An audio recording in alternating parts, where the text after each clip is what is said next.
어느 경험이든 정보적이며 통합적이고 제한적이다. 다음 세 가지 추가 속성이 의식적인 경험에 적용되며 그 속성은 의심의 여지가 없다. 첫째, 어느 경험이든지 매우 인포메이티브이며 그 방법 자체로 독특하다. 각 경험은 정보적으로 풍부하며 많은 구체적 내용을 포함한다. 특정한 방식으로 결합된 특정한 현상적인 독특함을 구성된다. 내가 지금까지 보았거나 미래에 보게 될 모든 영화의 모든 프레임은 독특한 경험이며 각 프레임의 시야 전체에서 색상, 모양, 선, 질감 등의 풍부한 현상학이다. 그리고 청각, 후각, 촉각, 성적, 그리고 기타 신체 경험들은 각각 자체의 방식에서 독특하다. 총칭의 경험이란 있을 수가 없다. 짙은 연기 속에서 내가 보고 있는 것이 무엇인지 명확하지 않고 어렴풋이 보이는 경험조차도 특정한 경험이다. 나는 최근 블라인드 카페에 참석하여 일종의 역출산을 경험했다. 리버스. 나는 불이 켜진 미로에서 길고 어둡고 좁은 산들을 지나서 완전히 어두운 방으로 들어갔는데 그것은 너무나 어두워서 내 앞에서 손을 흔드는 아내의 손조차 보이지 않을 정도였다. 우리는 의자를 더듬어 앉아서 다른 손님들에게 자기를 소개하고 컴컴한 어둠 속에서 아주 조심스럽게 식사를 했다. 그것은 사람들에게 시각장애인의 세계를 소개하기 위해 고안된 완전히 독특한 경험이었다. 그렇지만 이런 칠흑같은 방에서조차 나는 독특한 시각 경험을 할 수 있었는데 그것은 칠흑같은 어두운 호텔방에서 깨어났을 때와는 다른 특별하면서도 그 자체의 반향과 느낌까지 결합되었다. 둘째로 어느 경험이라도 통합적이다. 인터그레이티드. 독립적인 구성 요소로 환원될 수가 없다. 각 경험은 유일하고 전체적이며 그 경험 내의 모든 현상적인 구분과 관계를 포함한다.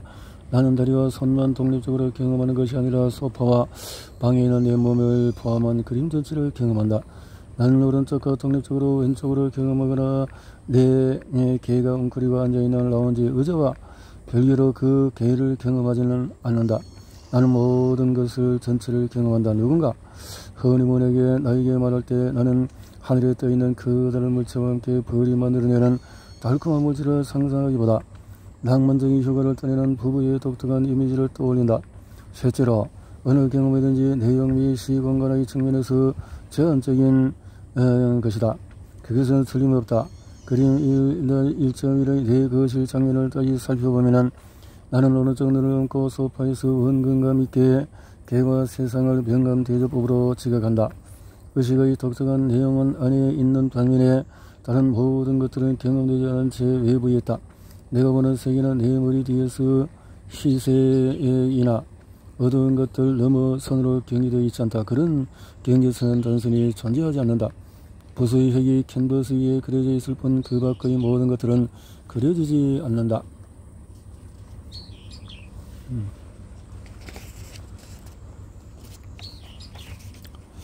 나의 경험은 제한적인 내용과 함께한다.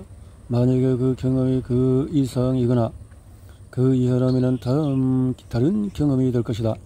요약하자면 모든 의식적인 경험은 5가지 뚜렷하고 부인할 수 없는 속성을 지닌다.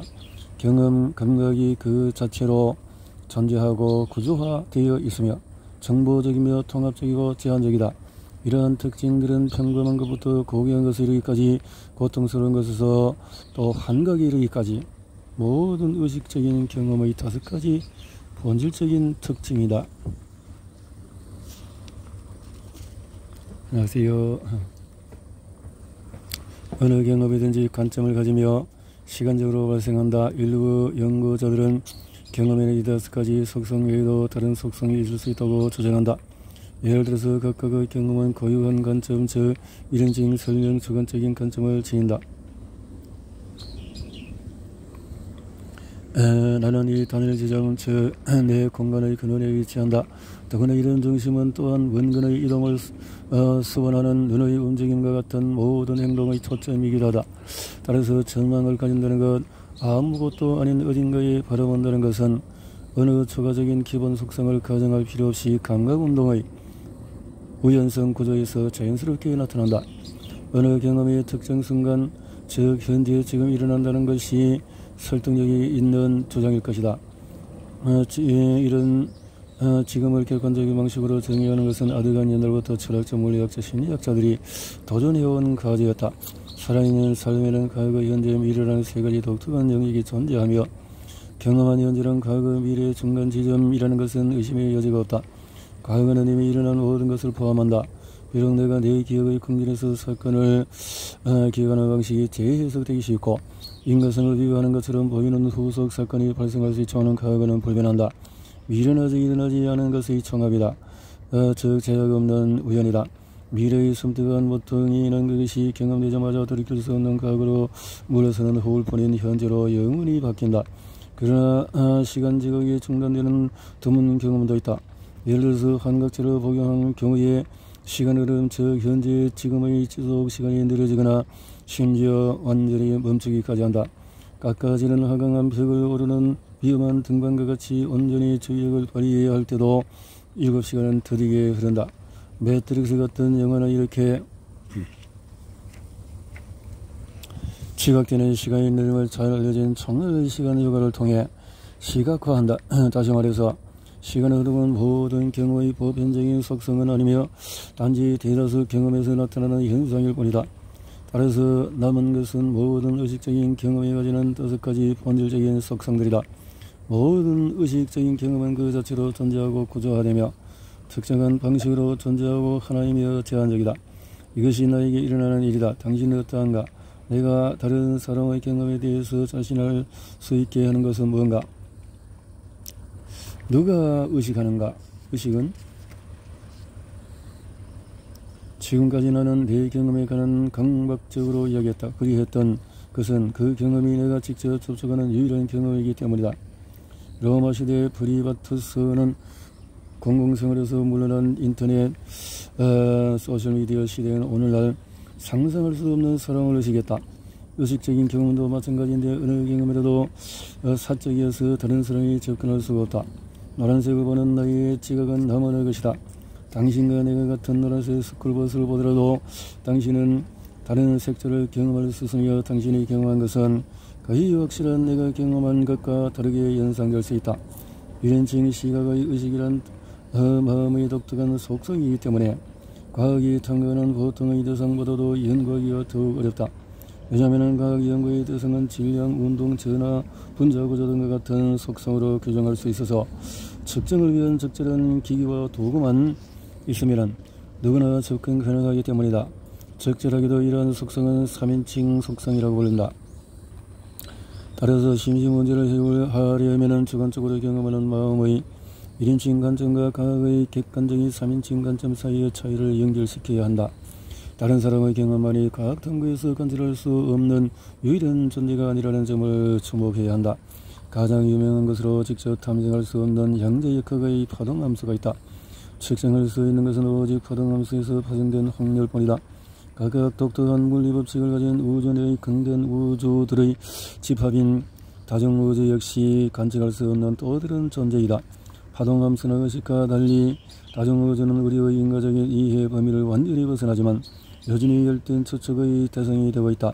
의식의 사적인 본성에 대한 극단적인 반응 중에 하나는 유화론, 솔립시즘, 내 마음 밖에는 아무것도 존재하지 않는다는 형이상학적인 교설이다. 논리적으로 일관되고 반증할 수 없는 이런 믿음은 비생산적인데 내가 사는 우주에 관한 흥미로운 사실을 설명하지 못하기 때문이다. 내 마음은 어떻게 생겨났을까? 왜 우주는, 개, 얼굴 등등은 가득 차 있을까? 그것들의 행동을 지배하는 법칙은 뭘까? 더 약한 형태의 유화론은 외부 세계의 실체를 받아들이지만 의식을 가진 다른 존재는 부족한다. 나를 제외한 모든 사람은 느낌 없는 존재이며 단지 사랑하고 미워하는 것은 가정할 뿐이다. 이런 생각은 논리적으로 가능하지만 지적 허튼 소리다. 왜냐하면 그런 믿음은 오직 나의 내면의 의식을 일으킨다고 가정하기 때문이다. 내 뇌에는 한 정신물리학적인 법칙이 적용되고 다른 70억 명의 뇌에는 다른 법칙이 적용된다. 이것이 참일 가능성은 제로이다. 나에게 유화론은 항상 무미건조하고 쓸모없을 뿐 아니라 자기중심적이라는 극단적인 형태로 보인다. 그렇다. 내 자신을 만족시키기 위해서 나는 내가 유일한 마음으로 존재한다고 상상할 수 있다. 그리고 내가 죽는 순간의 세계는 내가 처음 경험하기 전에 생겨난 허공 속으로 사라질 것이라고 상상할 수 있다. 그러나 이와로는 내 주변의 세계를 설명하지 못한다. 이런 생각에 더 이상 시간을 낭비하지 말고 본연의 과제에 집중하자.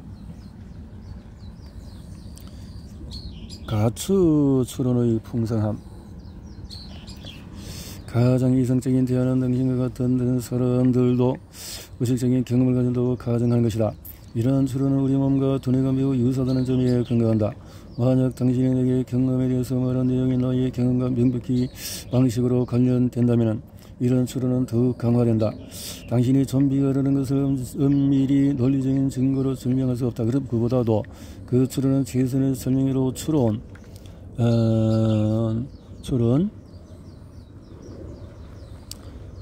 그것과 관련된 데이터에 관한 가장 유망한 설명으로 이어지는 추론의 한 형태다. 가추 추론, 덕티브 리즈닝 이라고 불리는 이 추론은 알려진 모든 사실에 대해서 가장 그럴듯한 설명을 제공하는 가설을 추론하기 위해서 역으로 추정한다. 가추 추론은 과학적인 기획의 핵심에 있다. 19세기 중반에 천문학자들은 천왕성 궤도에 불규칙성이 있다는 사실에 주목했다. 이런 사실은 프랑스 천문학자 르베리에가 미주의 행성에 존재하며 그 위치가 어딘지를 가추하도록 유력한 가설을 추론하도록 이끌었다. 망원경 관측을 통해서 해왕성의 존재가 확정되고 이것은 뉴턴 중력이론의 승리를 알려주는 확증이었다. 다윈과 월리스는 자연 선택에 의한 진화가 생태계 전반의 생물종 분포를 가장 잘 설명한다고 가추하였다. 가추 추론은 개연성과 가능성을 다루는 추론의 한 형태다. 확고한 가추 추론의 결론은 알려진 모든 사실을 가장 잘 설명하는 가설이다. 우리는 매일 어지러울 정도로 다양한 현상에 대한 최선의 설명을 가추한다. 예를 들어서 피부 발진, 자동차 고장, 파이프 누수, 자정적 또는 정치적 위기 등등의 가장 유력한 원인을 진단한다. 모든 관련 사실들에 대한 가장 유망한 설명을 위한 탐색은 모든 사건 배후의 특정 부기면 시야의 유래인 공산주의자의 악의 행동이 있다고 파악하는 음모론자와 정반대의 사고 경향이다. 이런 가추 추론은 수천 명의 개인이 공모했다는 식의 인위적이고 복잡하게 꼬리를 무는 추론을 하도록 만들지만 실제로 발생할 가능성은 극히 낮다. 치즈 샌드위치 속에서 성모 마리아를 보았다는 목격담, 화성에 거대한 외계인 얼굴 유적이 있다는 설, 달 착륙 음모 날짜 등 모든 최선의 설명으로의 추론이 무너진 아까운 사례들이다. 셜록 홈즈는 가추 추론의 대가로 BBC 시리즈 셜록은 그의 추론을 생생한 그래픽 오버레이로 시각한다. 홈스가 자신의 연역적인 과학, 사인 오브 디덕션을 실천한다고 주장하지만 그가 논리적으로 필연적인 어떤 것을 연역하는 경우는 드물다. 모든 사람은 죽는다와 소크라테스는 사람이다 라는 두 명제에서 우리는 소크라테스가 죽을 것임을 필연적으로 연역할 수가 있다. 실생활에서 상황이 결코 명확하지 않다. 일반적으로 홈스는 사실에 대해서 가장 유망한 설명을 가추한다. 예를 들어 단편 소설 실버 브레이즈에서 경찰과의 유명한 대화 중에서 그것을 보여준다. 그리고리 홈스 그 개는 밤에 아무것도 하지 않아요. 홈스 그게 바로 기이한 사건인 거죠. 홈스는 그 개가 범인을 알기 때문에 짓지 않았다고 주였다. 가추 추론은 컴퓨터 과학과 인공지능 분야에서 대세로 떠오르고 있으며 소프트웨어에 강력한 추론 능력을 부여한다. 사례로 의료 진단에 사용되는 자연어를 사용하는 IBM의 질의응답 컴퓨터 시스템은 맞으니 그러하다. 다른 사람의 의식을 시험해보기. 내가 직접 알 수 있는 내 마음과 달리 나는 다른 의식적인 마음의 존재를 가추할 수 있을 뿐이다. 나는 다른 마음을 결코 직접 경험할 수가 없다. 특히 나는 이렇게 가추한다. 만약에 내가 예를 들어서 내 손상을 입었거나 심하게 취한 상태, 달리 믿을 만한 강력한 이유가 없는 한 당신과 다른 사람들이 나와 같은 경험을 한다고 가추한다. 그러한 과정에서 나는 의식과 물리적인 세계 사이의 체계적인 연관성을 찾을 수가 있다. 정신물리학, 말 그대로 영어로 물리학은 음색, 발음된 단어, 색깔 영역, 화면에 짧게 비친 사진, 피부에 닿는 뜨거운 탐침 등등과 같은 자극과 그로부터 유도된 경험 사이의 정략적인 관계를 교명하려는 과학이다. 심리학의 한 분야인 정신물리학은 객관적인 자극과 주관적인 보고 사이에 신뢰할 수 있고 일관되며 재현가능하고 법칙적인 규칙성을 발견해왔다. 비록 이 장에서 시각에 초점을 놓고지만 지각은 시각, 청각, 후각, 촉각, 미각 등 전통적인 오감뿐만 아니라 통증, 균형감각, 심장각 등 매스금, 기타 상복부 감각 등 포함해서 광범위한 영역이다. 실험실 조건에서 현상을 증명하기 위해서 심리학자들은 장황한 설명에 의존하지 않는다. 대신에 그들은 간단한 질문을 던진다. 그래도 아주 많이. 전형적인 실험에서 지원자들은 시간과 노력에 대한 대가로 돈을 받는다. 예를 들어서 비용자들은 거의 보이지 않는 얼굴이나 빛과 그림자의 거친 배경과 겹친 나비 같은 사진이 화면에 짧게 비치는 동안에 화면을 응시한다. 그 후에 그들은 얼굴이나 나비를 보았습니까? 라는 질문을 하게 된다. 얼굴 또는 나비 두 가지 대답만 허용이 된다. 나는 잘 보지 못했어요 또는 미안해요 모르겠어요 라고 허용되지 않는다. 확실하지 않을 경우에 추측해야 한다. 실제로 비용자는 말을 하지 않고 키보드 버튼을 누르기 때문에 일관되고 신속한 행위가 허용된다. 이러한 방식으로 연구자는 수백 번을 시도해서 신속하게 응답을 수집할 수 있다. 또한 버튼을 누르면 비용자의 반응 시간을 추적하여 추가적인 통찰을 얻을 수 있다. 그 경험은 1년의 버튼 누른으로 축소된다. 개별적인 시도 집단에서 평균을 낸 이러한 응답을 통해서 연구자들은 시각에 대한 객관적인 측정을 할 수 있는데 그것은 연구자들이 정답을 알고 있기 때문이다. 그들은 얼굴 또는 나비 이미지 생성한 컴퓨터 프로그램에 접근할 수 있으므로 정답을 안다. 실험자인 제3자는 비험자가 보고한 내용이 화면에 표시된 내용과 일치하는지 여부를 알 수 있다.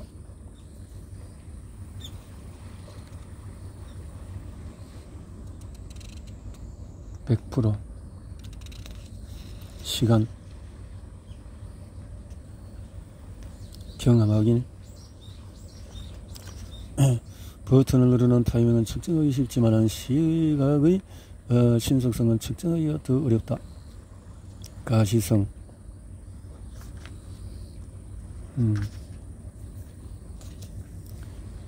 시각이 어떻게 일어나는지 당신의 의식에 가려져 있다. 당신은 단지 보고 느낄 뿐이다. 시각적인 착각은 때때로 현상과 실체 사이의 현저한 불일치를 드러낸다.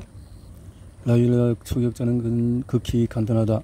심지어 당신이 그것을 착시라고 알더라도 당신은 그 착시를 깨뜨릴 수 없다. 그것은 외부 세계에 대한 지각과 실제 측정 속도 사이의 차이를 보여주는 극단적인 사례이다. 나는 열렬한 암벽 등반가로서 높은 암벽에서 만나는 강렬한 공포와 짜릿함의 독특한 조합을 찾아서 시간 가는 줄 모르고 긴장감을 느끼곤 한다. 나는 최근에 눈이 내리고 강풍이 부는 산 중턱의 좁은 바위 난간에 서 있었다. 나는 한쪽이 심하게 들어 없어진 나무 밭조 사이의 틈새를 건너야 했다. 떨리지만 자 재봉틀 다리로 그러나 실제로 그리고 부끄럽게도 나는 우리편 가상현실 고글을 쓰고 카페시 깔린 사무실 바닥의 나무 반대를 가로질러서 걷고 있었다. 내 주변과 아래쪽의 동굴 공간에 대한 시각적인 경험, 그곳에 있다는 감각, 귀에 들리는 바람, 소리 등 모든 것이 나를 각성시키고 긴장감을 유도했다. 내가 안전하다는 추상적인 지식은 내가 경험하는 위험의 느낌을 제거하지는 못했다. 이것은 지각의 한계에 대한 본능적인 증명이다.